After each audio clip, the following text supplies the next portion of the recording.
Welcome back to The Great Expanse by JohnBat426 here on YouTube. Thank you guys so much for subscribing. Every new subscriber, everybody that unsubbed, thanks. So I can get rid of the dead weight. No, I'm playing. You're not dead weight. But if I say something and you don't like it and you unsubscribe, keep it moving. Alright? Now, if you've liked the videos that you've seen thus far, hit the like button. If you dislike what you've seen, hit the dislike button. Share these videos with other people that like comic book related things, such as movies, comic books, video games, cartoons, computer, graphic stuff. I couldn't get the right word out, but you know what I mean. Actual pamphlets, actual graphic novels. Share the videos with people that like that kind of stuff. Subscribe to the channel even. Hit that bell for notifications. All. Because after you subscribe, there's a bell next to the word subscribe. Hit that bell. Go to all, not personalized, because I don't know any of you personally. And then you will get the drop on every new video that I produce second, because of course I will know about it voice. Today we are doing spoilers for Black Panther Wakanda Forever. As I told you, this is my most highly anticipated movie of Marvel, of the MCU in a long time.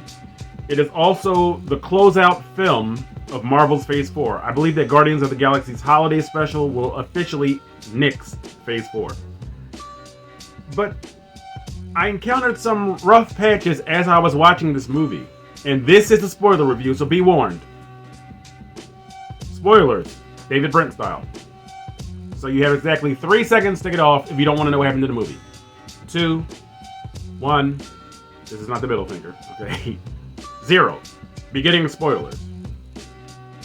And it's not going to be too long of a video, because I think my regular review, I think that kind of encompassed everything that I wanted to say.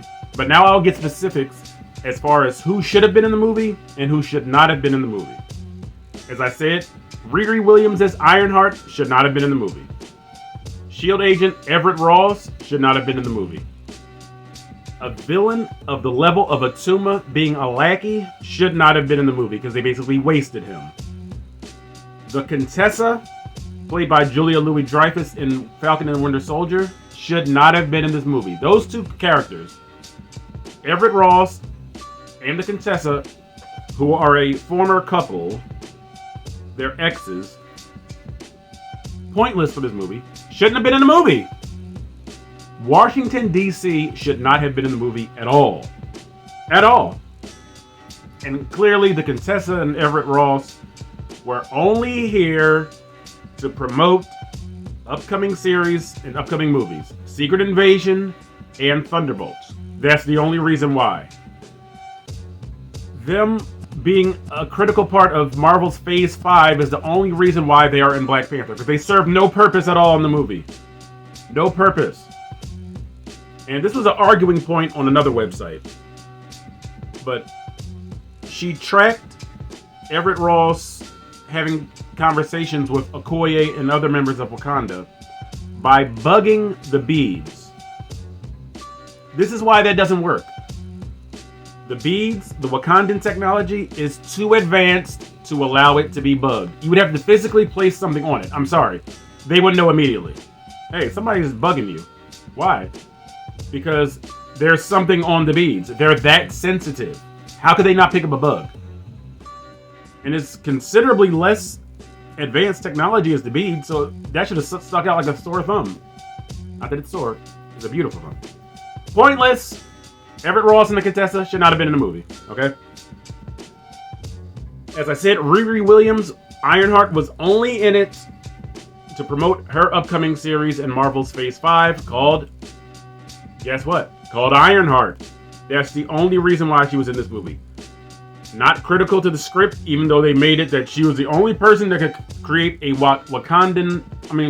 vibranium detector. And I don't remember exactly why she made it, or if she just stumbled upon it in her teacher. Something to do with her teacher. I only saw the movie once.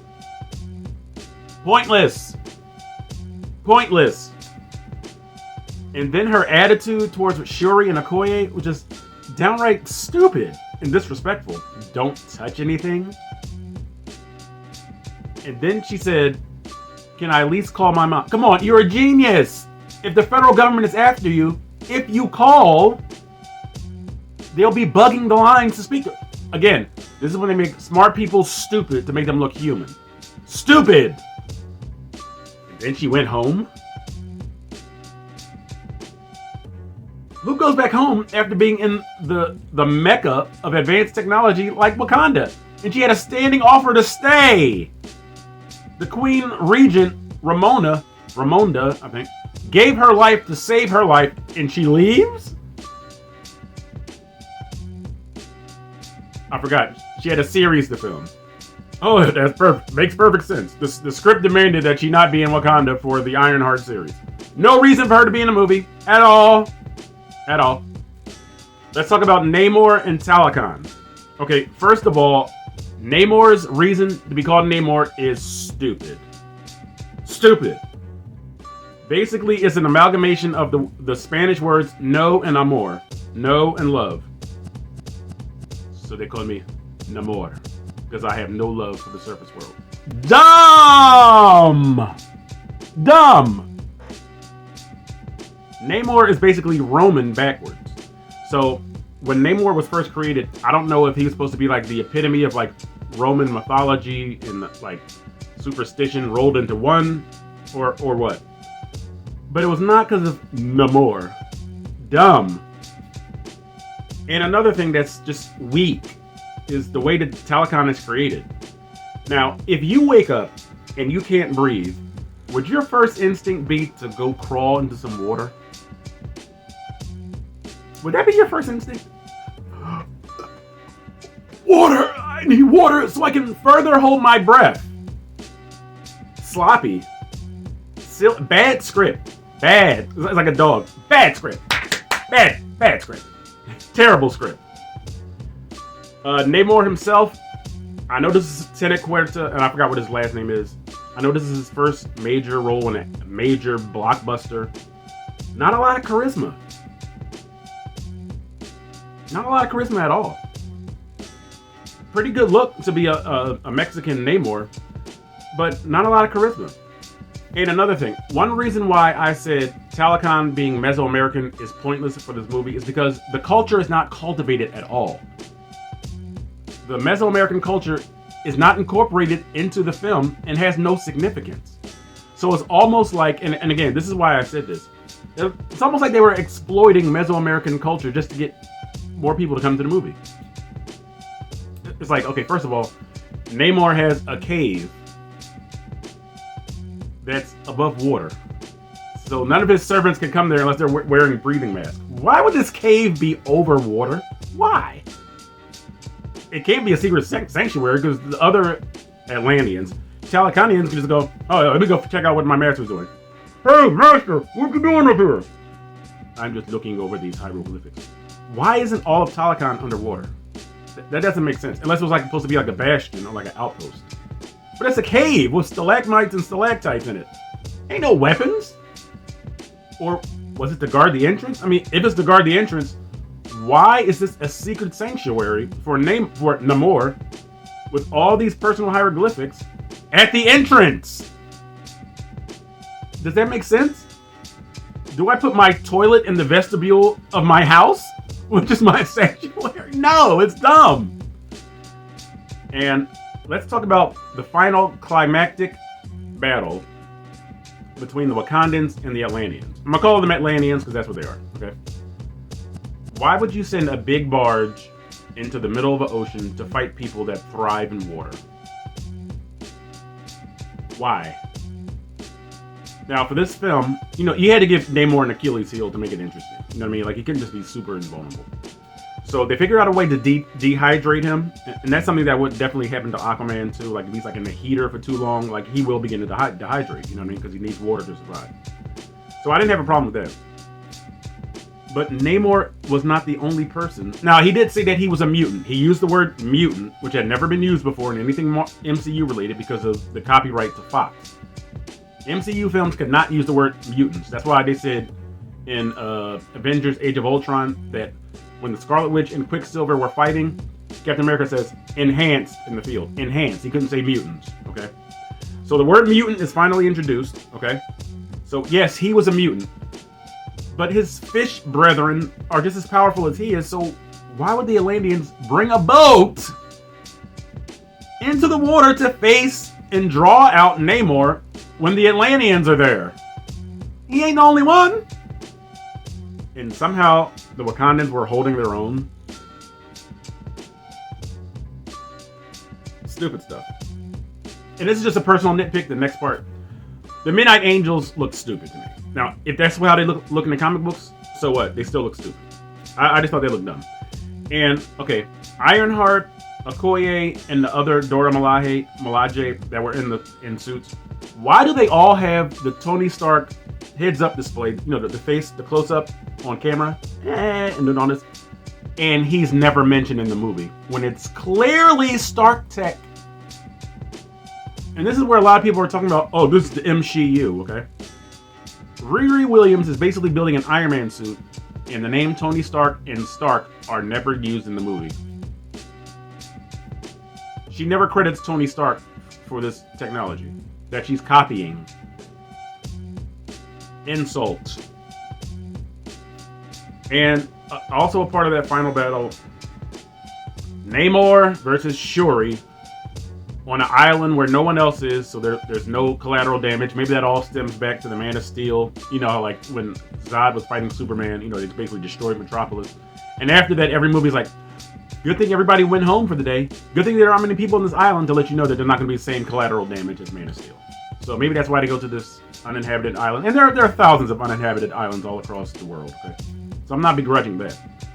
What I am begrudging is corniness from Shuri. And not Shuri, not Letitia Wright, but the script writers.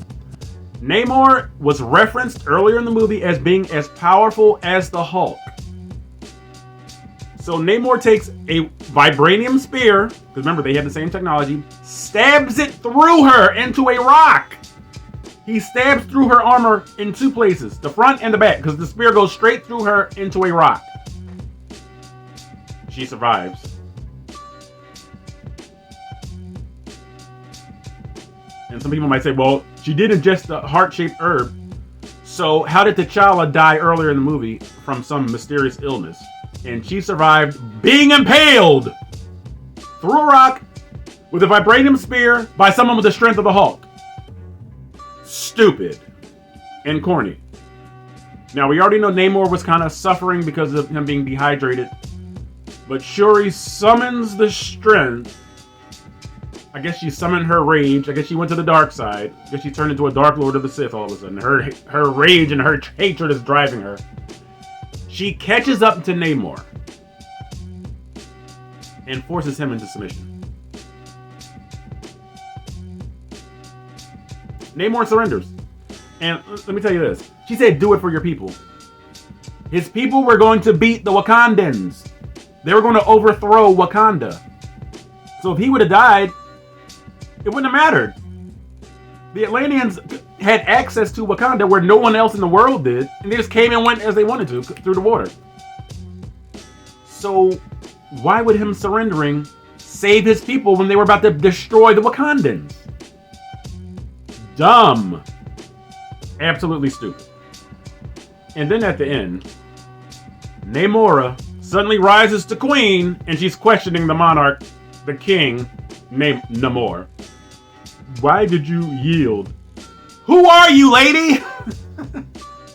You're Namora. You're not the queen. He's the king. He has no queen. Sit your butt down and just obey.